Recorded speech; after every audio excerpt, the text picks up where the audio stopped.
जय हिंद दोस्तों, bye an education channel में आपका बहुत बहुत स्वागत है। आज हम फिर से लेकर उपस्थित हुए हैं लुसेंट सामान्य विज्ञान का जो बुक है उसका भौतिक विज्ञान का जो पार्ट है उसके ऑब्जेक्टिव क्वेश्चन।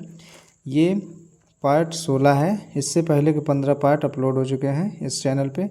यदि आपने उसको अभी तक नहीं देखा है, उसमें सारा ये आपका रसायन विज्ञान कवर हो चुका है। आज हम भौतिक विज्ञान का क्वेश्चन देखेंगे 50 से आगे का, तो बने रहिए पूरा वीडियो के लास्ट तक। चलिए स्टार्ट करते हैं आज का वीडियो। यदि चैनल पे पहली बार आए हैं तो चैनल को सब्सक्राइब करें, वीडियो को लाइक करें और शेयर करें। देखते हैं आज का पहला क्वेश्चन कौन सा है। दूध से क्रीम निकालने में कौन सा बल लगता है। जो दूध होता है उससे हम जब क्रीम निकालते हैं उसमें कौन सा बल लगता है। आपके ऑप्शन है ए अपकेंद्री बल, बी अभिकेंद्री बल, सी उपकेंद्री बल या डी बाह्य बल। तो इसका सही जवाब क्या हो जाएगा। ऑप्शन ए अपकेंद्री बल। ठीक है, चलते हैं नेक्स्ट क्वेश्चन पे। दोस्तों यह एक रिवीजन वीडियो है जिसको हम जल्दी जल्दी कवर करेंगे। इसमें आपको पता चल जाएगा कि आपकी तैयारी किस हद तक है, इसलिए अपना स्कोर लास्ट तक ज़रूर देखें कि आपका स्कोर कितना होता है। आप अपने एक नोटबुक में लिख के रखें। ठीक है, अगला क्वेश्चन क्या बोल रहा है। जब एक पत्थर को चांद की सतह से पृथ्वी पर लाया जाता है तो क्या होता है। यदि हम किसी पत्थर को चांद की सतह से पृथ्वी तक लाते हैं तो क्या होता है। ऑप्शन ए है इसका द्रव्यमान बढ़ जाएगा, ऑप्शन बी इसका भार बदल जाएगा परंतु द्रव्यमान नहीं मतलब द्रव्यमान वही रहेगा और भार बदल जाएगा। ऑप्शन सी क्या बोल रहा है, भार और द्रव्यमान दोनों बदल जाएंगे। ऑप्शन डी बोल रहा है ना द्रव्यमान और ना ही भार बदलेगा। इसका सही जवाब क्या हो जाएगा। तो ऑप्शन बी इसका सही जवाब हो जाएगा। इसका भार बदल जाएगा परंतु द्रव्यमान नहीं बदलेगा, इसका सही जवाब हो जाएगा। ठीक है, नेक्स्ट क्वेश्चन में चलते हैं। किसी लिफ्ट में बैठे हुए व्यक्ति को अपना भार कब अधिक पड़ता है। कब अधिक उसको पता चलता है कि उसका भार कब अधिक है। आपके ऑप्शन है जब लिफ्ट त्वरित गति से नीचे आ रही हो, या ऑप्शन बी जब लिफ्ट त्वरित गति से ऊपर जा रही हो, ऑप्शन सी समान वेग से नीचे आ रही हो, या डी समान वेग से ऊपर जा रही हो। तो कब किसी व्यक्ति को अपना भार अधिक पड़ता है, अधिक जान पड़ता है। तो इसका सही जवाब हो जाएगा ऑप्शन बी जब लिफ्ट त्वरित गति से ऊपर जा रही होती है तब किसी भी व्यक्ति को अपना भार पता चलता है, अधिक पता चलता है। ठीक है, नेक्स्ट क्वेश्चन क्या है। एक लिफ्ट में किसी व्यक्ति का प्रत्यक्ष भार वास्तविक भार से कम होता है जब लिफ्ट जा रही होती है। तो किसी भी व्यक्ति का प्रत्यक्ष भार वास्तविक भार से कम कब होगा। तो आपके ऑप्शन है ए त्वरण के साथ ऊपर जा रही होगी जब लिफ्ट तब, या ऑप्शन बी त्वरण के साथ नीचे जा रही होगी, या सी समान गति के साथ ऊपर जाती होगी, या डी समान गति के साथ नीचे आ रही होगी। तो किस कंडीशन में ऐसा होगा। तो ऑप्शन बी इसका सही जवाब हो जाएगा। त्वरण गति के साथ जब नीचे जा रही होगी लिफ्ट तब ऐसा होता है। ठीक है ना, किसी भी व्यक्ति का प्रत्यक्ष भार वास्तविक भार से कम होता है कब, जब त्वरण गति से कोई भी लिफ्ट नीचे जा रही होती है। ठीक है ना, नेक्स्ट क्वेश्चन चलते हैं। पृथ्वी के एक गुरुत्वाकर्षण का कितना भाग चंद्रमा के गुरुत्वाकर्षण के सबसे नज़दीक है। तो बताना है कि जो पृथ्वी का गुरुत्वाकर्षण का कितना भाग है जो चंद्रमा के नज़दीक है। ठीक है, चंद्रमा के गुरुत्वाकर्षण के नज़दीक है। आपके ऑप्शन इस प्रकार हैं। ए 1/5 भाग, बी 1/4 भाग, सी 1/6 भाग, या डी 1/8 भाग। इसका सही जवाब हो जाएगा ऑप्शन सी 1/6 भाग। नेक्स्ट क्वेश्चन में चलते हैं। लोलक की कार्यावधि जो होती है, लोलक जो होता है उसकी कालावधि किसके समान होती है, किसके ऊपर निर्भर करती है बताना है। ए है द्रव्यमान के ऊपर निर्भर करती है, बी लंबाई के ऊपर निर्भर करती है, सी समय के ऊपर निर्भर करती है, या डी तापमान के ऊपर निर्भर करती है। तो जो लोलक होता है उसका कालावधि जो चलने की अवधि होती है, टाइम अवधि होती है, वो किस पर निर्भर करती है। इसका सही जवाब क्या हो जाएगा। ऑप्शन बी लंबाई के ऊपर निर्भर करती है। ठीक है ना, कितनी देर तक उसका कालावधि चलेगा उसकी लंबाई के ऊपर निर्भर करता है। नेक्स्ट क्वेश्चन है। लोलक घड़ियाँ गर्मियों में क्यों सुस्त हो जाती हैं। जो लोलक घड़ियाँ होती हैं जिसमें देखते होंगे एक ऐसा बना रहता है और ये ऐसे डोलता रहता है, तो उन्हें लोलक घड़ियाँ बोलते हैं। तो वो जब गर्मियाँ आती हैं तो वो सुस्त पड़ जाती हैं, मतलब शांत हो जाती हैं। तो ऐसा क्यों होता है? आपके ऑप्शन है ए गर्मियों के दिन लंबे होने के कारण, बी कुंडली में घर्षण के कारण, या सी लोलक की लंबाई बढ़ जाती है जिससे इकाई दोलन में लगा हुआ समय बढ़ जाता है, या डी गर्मी में लोलक का भार बढ़ जाता है। किस कारण से ऐसा होता है? इसका सही जवाब हो जाएगा ऑप्शन सी, लोलक की लंबाई बढ़ जाती है जिससे इकाई दोलन में लगा हुआ समय बढ़ जाता है। तो गर्मी में क्या होता है? प्रसार होता है गर्मी के कारण, तो लोलक की लंबाई बढ़ जाती है, ठीक है ना, उसी के कारण ऐसा होता है। नेक्स्ट क्वेश्चन में चलते हैं। किसी सरल लोलक की लंबाई 4% बढ़ा दी जाती है तो उसका आवर्तकाल क्या होगा? बताना है यदि किसी लोलक की लंबाई को हम बढ़ा दें 4% तो उसका आवर्तकाल कौन सी स्थिति में हो जाएगा? तो आपके ऑप्शन है ए 8% बढ़ जाएगा, बी 2% बढ़ जाएगा, या सी 4% बढ़ जाएगा, या डी इनमें से कोई नहीं, ठीक है। तो क्या होगा यदि हम 4% बढ़ा देते हैं लंबाई तो इसका सही जवाब हो जाएगा ऑप्शन बी 2% बढ़ जाएगा। यदि हम 4% बढ़ाते हैं तो 2% आवर्तकाल भी बढ़ जाएगा, ठीक है ना। अगला क्वेश्चन क्या बोल रहा है? पार्श्व विकृत तथा अनुदैर्ध्य विकृत के अनुपात को क्या कहते हैं? पार्श्व विकृत और अनुदैर्ध्य विकृत के अनुपात को क्या कहते हैं? आपके ऑप्शन है ए पोआसो अनुपात, बी आयतन प्रत्यास्थता गुणांक, सी दृढ़ता गुणांक, या डी यंग प्रत्यास्थता गुणांक। तो क्या कहेंगे? इसका सही जवाब हो जाएगा ऑप्शन ए पोआसो अनुपात। नेक्स्ट क्वेश्चन में चलते हैं। वर्षा की बूंद गोलाकार होती है किस कारण से? जब वर्षा होती है तो बूंद गिरती है तो वहाँ बूंदें बूंदें जो होती हैं गोलाकार बूंदें होती हैं वो किस कारण से होती हैं? आपकी ऑप्शन है ए सतही तनाव के कारण, बी वायु के वातावरणीय घर्षण के कारण, सी गोल पृथ्वी के गुरुत्व के कारण, या डी वर्षा जल की श्यानता के कारण। किस कारण से ऐसा होता है? तो इसका सही जवाब हो जाएगा ऑप्शन ए सतही तनाव के कारण, ठीक है ना, सतह के तनाव के कारण ऐसा होता है। नेक्स्ट क्वेश्चन में चलते हैं। तेल दीप की बत्ती, जो तेल दीप है उसकी बत्ती में तेल के कारण ऊपर उठता है, किसके कारण? आप लोग देखते हैं जो दीपक होता है उसमें जो बत्ती लगी होती है उसके जरिए जो तेल भरा होता है वो धीरे धीरे धीरे धीरे उठता रहता है और लास्ट में तेल खत्म हो जाता है। तो ऐसा क्यों होता है? आपके ऑप्शन है ए दाब अंतर के कारण, बी केशिका क्रिया के कारण, सी तेल की निम्न श्यानता के कारण, या डी गुरुत्व बल के कारण।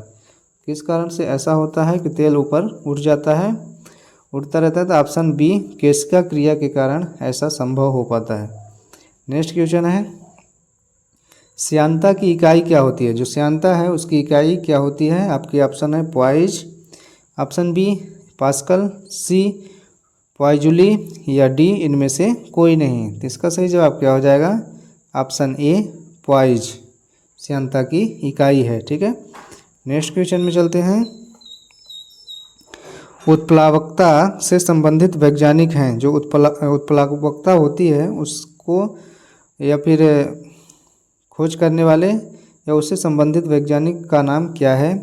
इसके ऑप्शन हैं ए आर्किमिडीज, बी न्यूटन, सी लुई पास्चर, या डी इनमें से कोई नहीं। तो इसका सही जवाब हो जाएगा ऑप्शन ए आर्किमिडीज, जिन्होंने जो उत्प्लावकता होती है उसके बारे में बतलाया था, ठीक है। नेक्स्ट क्वेश्चन है। महान वैज्ञानिक आर्किमिडीज संबंधित थे, जो महान वैज्ञानिक आर्किमिडीज थे वो किससे संबंधित थे बताना है आपको। आपके ऑप्शन है ए ब्रिटेन से, बी जर्मनी से, सी सारा से, या डी ग्रीस से। तो किससे संबंधित थे? आपका सही जवाब हो जाएगा ऑप्शन डी ग्रीस से। ग्रीस से संबंध रखते थे जो आर्किमिडीज थे, ठीक है ना। नेक्स्ट क्वेश्चन में चलते हैं। ध्वनि तरंगों की प्रकृति होती है, जो ध्वनि तरंगें होती हैं उनकी प्रकृति कैसी होती है? आपके ऑप्शन है ए अनुप्रस्थ, बी अनुदैर्ध्य, सी अनुप्रगामी, या डी विद्युत चुंबकी। तो ध्वनि तरंगों की जो प्रकृति होती है वो कैसी होती है? तो इसका सही जवाब हो जाएगा ऑप्शन बी अनुदैर्ध्य, ठीक है। अनुदैर्ध्य प्रकृति की होती हैं ध्वनि तरंगे। नेक्स्ट क्वेश्चन है, अपने उड़ान पथ में अवरोधकों की पहचान के लिए चमगादड़ निम्नलिखित तरंगों में से कौन सी एक तरंग का उपयोग करते हैं। जो चमगादड़ होते हैं, जिसको हम देसी भाषा में उल्लू भी कहते हैं, वो अपने रास्ते के जो तरंग वो होते हैं, अवरोधक होते हैं, उनकी पहचान के लिए कौन सी तरंगों का इस्तेमाल करते हैं। तो आपके ऑप्शन है ए अवरक्त तरंगे, बी विद्युत चुम्बकीय तरंगे, सी पराश्रव्य तरंगे या डी रेडियो तरंगे। इसका सही जवाब हो जाएगा ऑप्शन सी पराश्रव्य तरंगे। ठीक है, नेक्स्ट क्वेश्चन में चलते हैं। पराश्रव्य वे ध्वनियाँ हैं जिनकी आवृत्ति होती है। जो पराश्रव्य ध्वनियाँ होती हैं उनकी आवृत्ति कितनी होती है। आपके ऑप्शन है ए 20,000 हर्ट्ज होती है, या बी 10,000 हर्ट्ज, सी 1,000 हर्ट्ज अधिक, या डी इनमें से कोई नहीं। ये सारी अधिक हैं। ठीक है ना, जो आंकड़े हैं वो सारे अधिक दिए गए हैं। ठीक है, इसका सही जवाब क्या हो जाएगा, ऑप्शन ए 20,000 हर्ट्ज से अधिक होती हैं। जो पराश्रव्य ध्वनियाँ होती हैं उनकी जो आवृत्ति होती है वो 20 के से अधिक होती है। ठीक है ना, नेक्स्ट क्वेश्चन में चलते हैं। ध्वनि तरंगे हैं, जो ध्वनि तरंगे हैं वो कौन सी होती हैं। लंबवत होती हैं या तिर्यक होती हैं। ऑप्शन सी आंशिक लंबवत या आंशिक तिर्यक, डी कभी कभी लंबवत और कभी कभी तिर्यक। तो इसका सही जवाब क्या हो जाएगा। जो ध्वनि तरंगे होती हैं कैसी होती हैं, ऑप्शन ए लंबवत होती हैं। ठीक है ना, नेक्स्ट क्वेश्चन है, श्रव्य परिसर में ध्वनि तरंगों की आवृत्ति क्या होती है। जो श्रव्य परिसर अर्थात जहां हम लोग उपस्थित होते हैं, जहां बातचीत होती है, वहां की श्रव्य सुनने वाली आवाज़ की तरंग आवृत्ति कितनी होती है।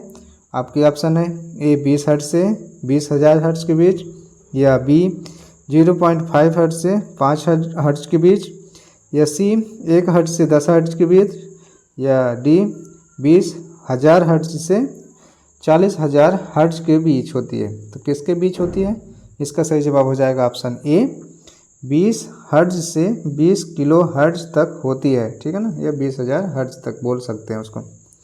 नेक्स्ट क्वेश्चन में चलते हैं। वायु में ध्वनि की चाल 332 मीटर प्रति सेकंड होती है। यदि दाब बढ़ाकर दुगुना कर दिया जाए तो ध्वनि की चाल क्या हो जाएगी। यदि हम उसको दुगना कर देते हैं ताप को बढ़ाकर, तो ध्वनि की चाल कितनी हो जाएगी। आपके ऑप्शन है ए 664 मीटर पर सेकंड हो जाएगी, या बी 332 मीटर पर सेकंड, सी 166 मीटर पर सेकंड, या डी 100 मीटर पर सेकंड।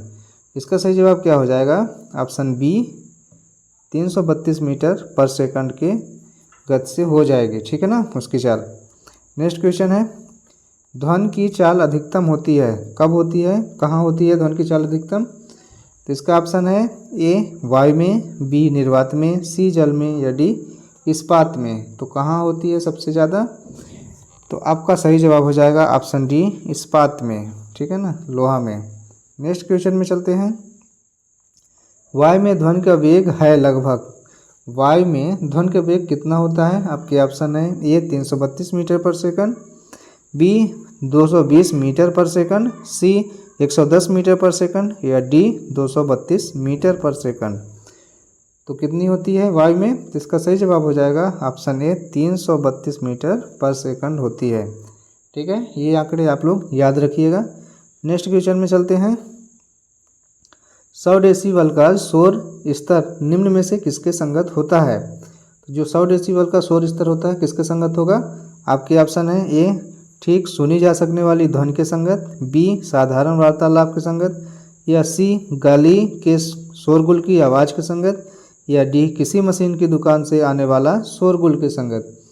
तो किसके संगत होगा, इसका सही जवाब हो जाएगा ऑप्शन डी किसी मशीन की दुकान से आने वाला शोरगुल के संगत, क्योंकि थोड़ा ज़्यादा आवाज़ होगा। ठीक है ना, नेक्स्ट क्वेश्चन में चलते हैं। यदि सितार और बांसुरी पर एक ही स्वर बजाया जाए तो उसमें उत्पन्न ध्वनि का भेद निम्नलिखित में अंतर के कारण किया जा सकता है। ठीक है ना, दोनों को एक साथ एक ही स्वर में बजाया जाता है तो उनका जो ध्वनि है तो उनकी भेद कैसे पता चलेगा, कौन सी बांसुरी की आवाज़ है और कौन सी सितार की, किसके कारण पता लगाया जा सकता है। आपके ऑप्शन है ए तारत्व प्रबलता और गुणता के कारण, और बी केवल तारत्व और प्रबलता के कारण, सी केवल ध्वनि प्रबलता के कारण, या डी केवल ध्वनि गुणता के कारण।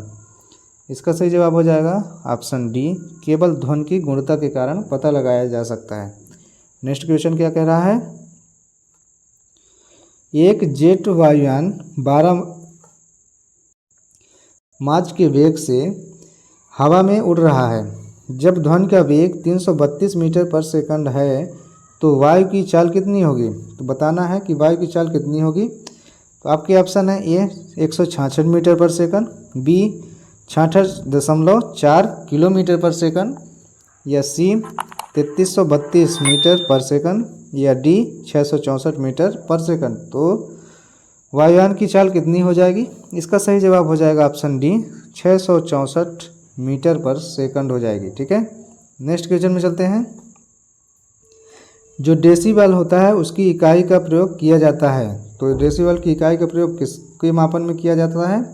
आपके ऑप्शन है ए प्रकाश की गति के लिए, बी ऊष्मा की तीव्रता के लिए, सी ध्वनि की तीव्रता के लिए, या डी रेडियो तरंगों की तीव्रता के लिए। तो किसकी तीव्रता के मापन के लिए किया जाता है। इसका सही जवाब हो जाएगा ऑप्शन डी सी, ध्वनि की तीव्रता के लिए डेसिबल का प्रयोग किया जाता है। ठीक है ना, डेसिबल की इकाई का प्रयोग। ठीक है, नेक्स्ट क्वेश्चन में चलते हैं। ध्वनि तरंगें किसके कारण प्रतिध्वनि उत्पन्न करती हैं। जो ध्वनि तरंगें होती हैं वो प्रतिध्वनि किसके कारण उत्पन्न करती हैं। आपके ऑप्शन है ए अपवर्तन के कारण, बी विवर्तन के कारण, सी परावर्तन के कारण, या डी इनमें से कोई नहीं। इसका सही जवाब क्या हो जाएगा ऑप्शन सी परावर्तन के कारण। नेक्स्ट क्वेश्चन है, सोनार अधिकांशतः प्रयोग में लाया जाता है। तो किसके द्वारा प्रयोग में ज़्यादातर लाया जाता है। आपके ऑप्शन है ए अंतरिक्ष यात्रियों द्वारा, बी डॉक्टरों द्वारा, सी इंजीनियरों द्वारा, या डी नौ संचालकों द्वारा। तो किसके द्वारा लाया जाता है। तो इसका सही जवाब क्या हो जाएगा। आपका सही जवाब हो जाएगा ऑप्शन डी नौ संचालकों द्वारा। जो नौ संचालक हैं, जो नाविक हैं, उनके द्वारा सबसे ज़्यादा इसका प्रयोग में लाया जाता है। नेक्स्ट क्वेश्चन में चलते हैं।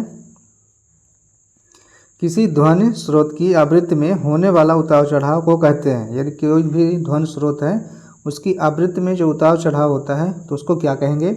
आपके ऑप्शन है ए रमण प्रभाव, बी डॉपलर प्रभाव, सी क्राफ्टन प्रभाव, या डी प्रकाश विद्युत प्रभाव। तो कौन सा प्रभाव हो जाएगा ऑप्शन बी डॉपलर प्रभाव कहलाएगा। ठीक है, नेक्स्ट क्वेश्चन में चलते हैं। पास आती हुई रेलगाड़ी की सीटी की आवृत्तियाँ तीक्ष्णता बढ़ती जाती है, ऐसा किस परिघटना के कारण होता है। आप लोग देखते हैं जैसे जैसे रेलगाड़ी पास आती है वैसे वैसे उसका जो साउंड होता है हॉर्न का, उसका तीक्ष्णता हमारी कानों पे ज़्यादा मतलब तीखी सुनाई देने लगती है। तो ऐसा किस घटना के कारण होता है बताना है। आपके ऑप्शन है ए बिग बैंग का सिद्धांत के कारण, बी डॉपलर प्रभाव के कारण, सी चार्ल्स नियम के कारण, या डी आर्किमिडीज का नियम के कारण। तो ऐसा कब होता है। तो इसका सही जवाब हो जाएगा ऑप्शन बी डॉपलर प्रभाव के कारण होता है। नेक्स्ट क्वेश्चन है, केल्विन मान से मानव शरीर का सामान्य ताप है। तो जो केल्विन मान है उससे मानव शरीर का सामान्य ताप कितना होना चाहिए। तो इसका ऑप्शन है ए 280 केल्विन, या बी 290 केल्विन, सी 300, या डी 310। तो कितने केल्विन होना चाहिए जो मानव शरीर का तापमान है। ऑप्शन डी 310 इसका सही जवाब हो जाएगा। नेक्स्ट क्वेश्चन है, कितना तापमान होने पर पाठ्यांक सेल्सियस और फ़ारेनहाइट तापमापियों में एक ही होंगे। मतलब दोनों जो मान होंगे एक होंगे। कितने तापमान पर ऐसा संभव हो सकता है। आपके ऑप्शन है ए -40 डिग्री, बी 212 डिग्री, सी 40 डिग्री या +40 डिग्री, या डी 100 डिग्री। तो किसमें जो है कि सेल्सियस और फ़ारेनहाइट का पाठ्यांक दोनों समान हो जाएगा। तो इसका सही जवाब हो जाएगा ऑप्शन ए -40 डिग्री। जब टेम्परेचर हो जाएगा वहाँ पास हमारा दोनों सेल्सियस का और फ़ारेनहाइट का दोनों का तापमान समान हो जाएगा। ठीक है ना, तो ये आंकड़े याद रखिएगा। नेक्स्ट क्वेश्चन में चलते हैं। न्यूनतम संभव तापमान है कम से कम वाला संभव तापमान कितना है? आपके ऑप्शन है ए -273 डिग्री, बी 0 डिग्री सेल्सियस, सी -300 डिग्री सेल्सियस या डी 1 डिग्री सेल्सियस। तो कम से कम कितना डिग्री सेल्सियस तक तापमान जा सकता है ये हमको बताना है। इसका सही जवाब क्या हो जाएगा? Option A -273 degree Celsius. Next question जो परम शून्य तापमान कहलाता है, ठीक है ना। नेक्स्ट क्वेश्चन है किसी मनुष्य के शरीर का सामान्य तापमान होता है, कितना तापक्रम होता है किसी मनुष्य के शरीर का? आपके ऑप्शन है ए 98 फ़ारेनहाइट, बी 98 डिग्री सेल्सियस, सी 68 डिग्री फ़ारेनहाइट या डी 66 डिग्री फ़ारेनहाइट। तो कितना होता है एक सामान्य मनुष्य का तापमान? इसका सही जवाब हो जाएगा ऑप्शन ए 98 डिग्री फ़ारेनहाइट, ठीक है ना। नेक्स्ट क्वेश्चन है एक स्वस्थ मनुष्य के शरीर का ताप होता है, अब वही चीज़ है दूसरे इकाई में दिया हुआ है। तो आपका ऑप्शन इस प्रकार है 37 degree Celsius, B 37 Fahrenheit, D C 98.4 degree Celsius या डी 98.4 केल्विन। तो एक सामान्य व्यक्ति का तापमान कितना हो जाएगा? तो आपका सही जवाब हो जाएगा ऑप्शन ए 37 डिग्री सेल्सियस। वहाँ कितना था आप लोग देखे थे, वहाँ पास अलग था क्योंकि वहाँ फ़ारेनहाइट में था और यहाँ डिग्री सेल्सियस में है, इसलिए दोनों का अलग अलग है, ठीक है। नेक्स्ट क्वेश्चन है ठंडे के दिनों में लोहे के गुटके और लकड़ी के गुटके को प्रातःकाल में छुए तो लोहे का गुटका ज़्यादा ठंडा रहता है, क्यों ऐसा होता है? लोहा हमेशा ज़्यादा ठंडा रहेगा और लकड़ी का जो भी पात्र है वो गर्म रहता है उस लोहे की अपेक्षा। ऐसा क्यों होता है?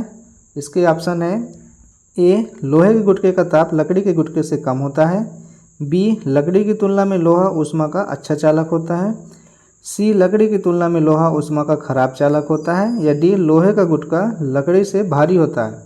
किस कारण ऐसा होता है?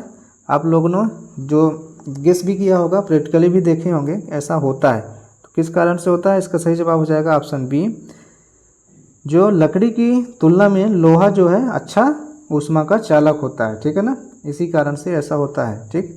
नेक्स्ट क्वेश्चन है आणविक संचलन के द्वारा ऊष्मा का संचरण क्या कहलाता है? तो आणविक संचरण के द्वारा ऊष्मा का संचरण क्या कहलाता है बताना है हमको। आपके ऑप्शन है ए चालन, बी संवहन, सी विकिरण, डी प्रकीर्णन। तो इसका सही जवाब क्या हो जाएगा? ऑप्शन बी संवहन कहलाता है, ठीक है। नेक्स्ट क्वेश्चन में चलते हैं निम्नलिखित द्रवों में कौन सा ऊष्मा का बहुत अच्छा चालक होता है? जो नीचे द्रव दिए गए हैं उनमें से बताना है कि ऊष्मा का सबसे अच्छा चालक कौन होता है।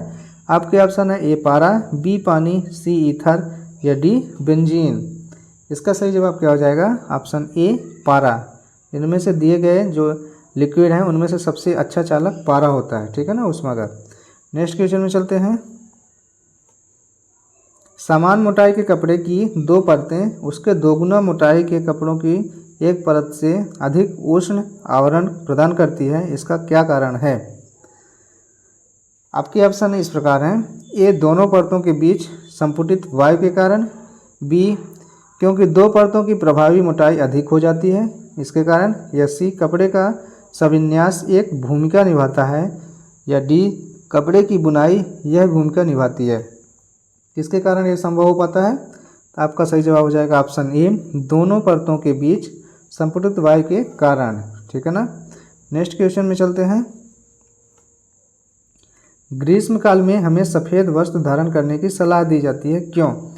जब गर्मी की मौसम आता है तो उसमें जो सफ़ेद वस्त्र धारण करते हैं अधिकांश लोग और सलाह भी देते हैं कि सफ़ेद कपड़े पहनो।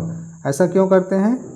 आपके ऑप्शन है ए वे भद्र दिखते हैं इसलिए, या बी उन्हें दूर से भी देखा जा सकता है इसलिए, या सी सफ़ेद वस्त्र ताप का कम अवशोषण करते हैं इसलिए, या डी यह एक परंपरा है। तो किस लिए हमें बोला जाता है कि सफ़ेद वस्त्र पहनो? ऑप्शन सी इसका सही जवाब हो जाएगा। सफ़ेद वस्त्र ताप का कम अवशोषण कर पाते हैं जिससे हमको गर्मी कम लगती है, इसलिए बोला जाता है कि सफ़ेद वस्त्र पहनो। नेक्स्ट क्वेश्चन में चलते हैं न्यून तापमानों का अनुप्रयोग होता है। जो न्यून तापमान होता है उसका अनुप्रयोग कहाँ होता है? अंतरिक्ष यात्रा, शैलकर्म एवं चुंबकीय प्रस्थानों में, प्रोत्थापन में, या बी शैलकर्म चुंबकीय प्रोत्थापन एवं दूरमिति में। सी अंतरिक्ष यात्रा शैलकर्म एवं दूरमिति में। या डी अंतरिक्ष यात्रा चुंबकीय प्रोत्थापन एवं दूरमिति में। तो किसमें होता है निम्न तापमान का प्रयोग? इसका सही जवाब हो जाएगा ऑप्शन डी अंतरिक्ष यात्रा चुंबकीय प्रोत्थापन एवं दूरमिति में। नेक्स्ट क्वेश्चन में चलते हैं। तेज हवा वाली रात्रि में ओस नहीं बहती, क्यों? क्यों ऐसा होता है कि जब तेज हवा चलता है तो ओस नहीं बन पाती है? आपके ऑप्शन है ए वाष्पीकरण की दर तेज होती है, बी हवा में नमी कम होती है, सी तापमान ऊंचा रहता है, या डी आकाश साफ नहीं होता। किसके कारण ओस नहीं बन पाती है? तो इसका सही जवाब हो जाएगा ऑप्शन ए वाष्पीकरण की दर तेज होती है, इसके कारण जो ओस है नहीं बन पाती है। नेक्स्ट क्वेश्चन है ठोस कपूर से कपूर वाष्प बनाने की प्रक्रिया को क्या कहते हैं? जो ठोस कपूर है उससे हम यदि कपूर वाष्प बनाएंगे उस प्रक्रिया को हम क्या कहते हैं? आपके ऑप्शन है ए वाष्पीकरण, बी हिमीकरण, सी पिघलना, या डी ऊर्ध्वपातन। तो इसका सही जवाब हो जाएगा ऑप्शन डी ऊर्ध्वपातन कहलाता है। नेक्स्ट क्वेश्चन में चलते हैं। मनुष्य आर्द्रता से परेशानी महसूस करता है। आर्द्रता मतलब नमी से परेशानी महसूस करता है, सभी को परेशानी होती है। इसका निम्न में से उपयुक्त कारण होता है, क्या हो जाएगा? किस कारण से हमें परेशानी होती है नमी में? आपका ए ऑप्शन है अधिक पसीना आना, बी कम पसीना आना, सी पसीने का आर्द्रता के कारण वाष्पित नहीं होना, और डी उपरोक्त में से कोई नहीं। तो किस कारण से हमें नमी पसंद नहीं होती? ऑप्शन सी इसका सही जवाब हो जाएगा पसीना का आर्द्रता के कारण वाष्पित नहीं होना, ये कारण से हमें प्रॉब्लम होती है नमी से। ठीक है, नेक्स्ट क्वेश्चन में चलते हैं। किसी द्रव का उसके क्वथनांक से पूर्व उसके वाष्प में बदलने की प्रक्रिया को क्या कहते हैं? आपके ऑप्शन है ए वाष्पीकरण, बी हिमीकरण, सी संघनन, या डी इनमें से कोई नहीं। इसका सही जवाब क्या हो जाएगा? ऑप्शन ए वाष्पीकरण कहलाते हैं। ठीक है ना। नेक्स्ट क्वेश्चन है पहाड़ों पर पानी निम्नलिखित तापमान पर उबलने लगता है। तो देखे होंगे जो पहाड़ हैं उस पर जैसे जैसे ऊंचाई बढ़ती है तो तापमान 100 डिग्री से कम पर भी हमारा पानी उबलने लगता है। ठीक है, तो कितने डिग्री सेल्सियस पर पहाड़ों पर पानी उबलेगा बताना है। आपके ऑप्शन है ए 100 डिग्री से कम, बी 100 डिग्री सेल्सियस से अधिक, सी 100 डिग्री सेल्सियस पर, या डी इनमें से कोई नहीं। तो अभी हमने बताया है कि 100 डिग्री सेल्सियस से कम पर ही पानी हमारा उबलने लगता है। तो ऑप्शन ए इसका सही जवाब हो जाएगा। नेक्स्ट क्वेश्चन है भाप से हाथ अधिक जलता है अपेक्षाकृत उबलते जल से। ऐसा क्यों होता है कि जब भाप जब हमारे हाथों में लग जाती है तो हमारा हाथ ज़्यादा क्षतिग्रस्त हो जाता है, जबकि उबलते हुए जल यदि पड़ जाए तो उससे कम ही नुकसान होता है। ऐसा क्यों होता है? आपके ऑप्शन है ए भाप में गुप्त ऊष्मा होती है, बी भाप शरीर के भीतर घुस जाती है, सी भाप में अधिक मारक क्षमता होती है, या डी भाप हल्की होती है। किस कारण से ऐसा होता है? इसका सही जवाब हो जाएगा ऑप्शन ए भाप में गुप्त ऊष्मा होती है जो दिखाई नहीं देती, लेकिन वो हमारे शरीर के लिए अधिक क्षतिग्रस्त पहुंचा देती है। ठीक है ना। नेक्स्ट क्वेश्चन में चलते हैं। ऊष्मागतिकी का प्रथम नियम किस अवधारणा की पुष्टि करता है? जो ऊष्मागतिकी का प्रथम नियम है वो किस अवधारणा की पुष्टि करेगा? ऑप्शन ए ऊर्जा संरक्षण के नियम का, बी ताप संरक्षण, सी कार्य संरक्षण, या डी इनमें से कोई नहीं। इसका सही जवाब हो जाएगा ऑप्शन ए ऊर्जा संरक्षण के नियम का पालन करता है। कौन? ऊष्मागतिकी का, जो ऊष्मागतिकी का प्रथम नियम है। ठीक है। नेक्स्ट क्वेश्चन है प्रकाश तरंग किस प्रकार की तरंग होती है? आपके ऑप्शन है ए अनुप्रस्थ तरंगें होती हैं, बी अनुदैर्ध्य तरंगें, सी उपरोक्त दोनों, या डी इनमें से कोई नहीं। तो प्रकाश तरंगें किस प्रकार की तरंगें होती हैं? इसका सही जवाब हो जाएगा ऑप्शन ए अनुप्रस्थ तरंगें होती हैं। ठीक है। नेक्स्ट क्वेश्चन है प्रकाश विकिरण की प्रकृति होती है।